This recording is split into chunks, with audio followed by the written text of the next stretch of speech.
Okay, so one of the pivotal mistakes that most poets make is that they tend to tell you what they feel you want to hear versus what you actually need to hear. So this poem is what somebody needs to hear. I don't know who it is, but somebody in here needs to hear this. So I'm going to say it on behalf of every dude in the room. Why won't she just leave him? Instead of complaining every time he leaves the house and tells her where he's going and she says she doesn't believe him, why is it when he comes home she opens her arms to receive him? And if he told her he didn't want to be in a relationship, why does she do everything she can to retrieve him? Told him he was a stranger in her house. And even told him he was a stranger in her house. And even though she knew who he was when they first started to go out, now when she looks into his eyes, she finds it hard to realize that he's him. Because at this point in the relationship, he won't do anything unless it will please him. And despite his indiscretion, she tells her girlfriend that she would never do anything to displease him or leave him, which leads them to think she's taking her sense of self-pride and committing suicide, or what I like to call relationship treason. Because love is war, nobody's ever been able to play both sides. So I wonder why she won't just leave him.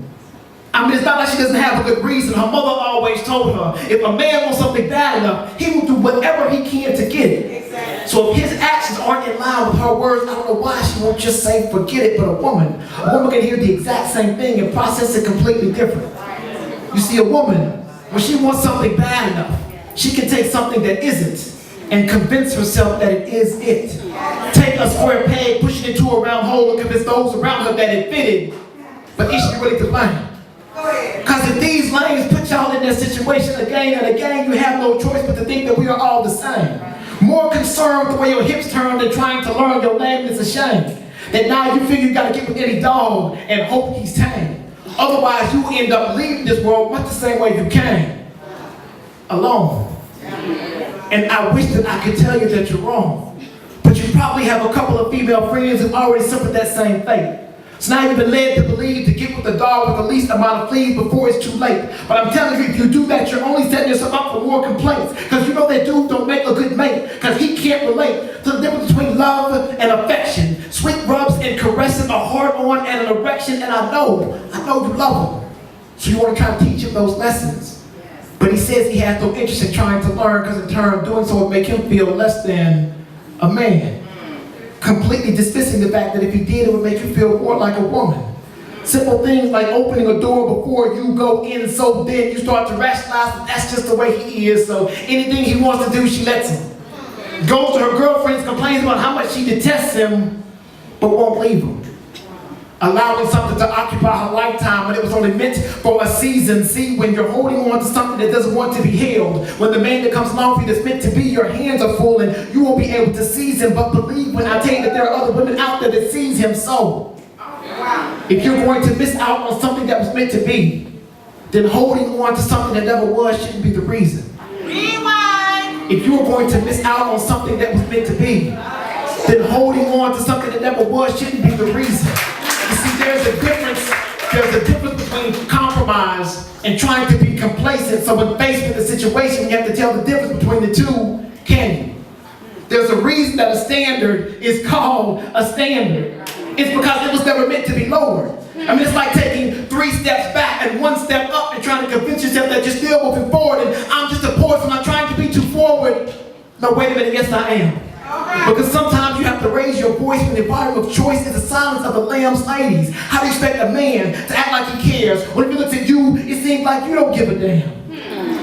If you want a man to come at you with a different approach, you have to show him that if he does so, it will garner a different result.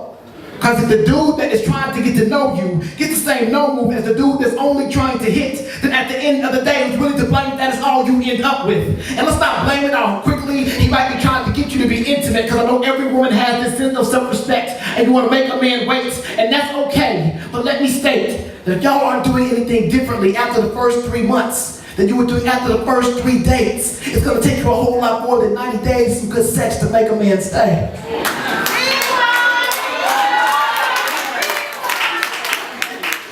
Let's not blame comment on how quickly he's trying to get you to be intimate, because I know every woman has this sense of self-respect and you want to make a man wait, and that's okay. But let me state that if you're not doing anything differently after the first 3 months than you were doing after the first 3 dates, it's going to take you a whole lot more than 90 days and some good sex to make a man stay. It just don't work that way. You see, the same 5 minutes you're deciding whether or not you want to let him dick you down, that dude is deciding once he does if he's even going to stick around. So it's not about me asking you why you won't leave him. You should ask yourself, why am I staying? How do you expect to find the man that was meant for you if your actions aren't in line with what you're praying? And I'm just saying, I didn't write this to ruin your idea of a good relationship. I'm just losing patience with women who say that there are no good men when it's them that are on the complacent tip. Instead of stopping and trying to figure out what might be wrong with you. But you're quick to say that there are no good men by Steve Harvey's looking at him tell you what to do. Think like a man, right?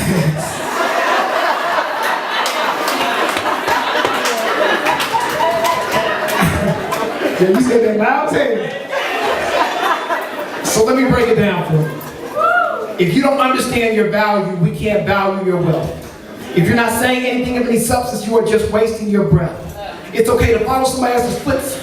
It's okay to follow somebody else's path, but please take your own steps. And I know in this world y'all can't do it alone, and sometimes you might need help. So it's okay to act like a lady, but baby, just make sure you are thinking for yourself. My name is Dr. Conway. I appreciate it. Thank you.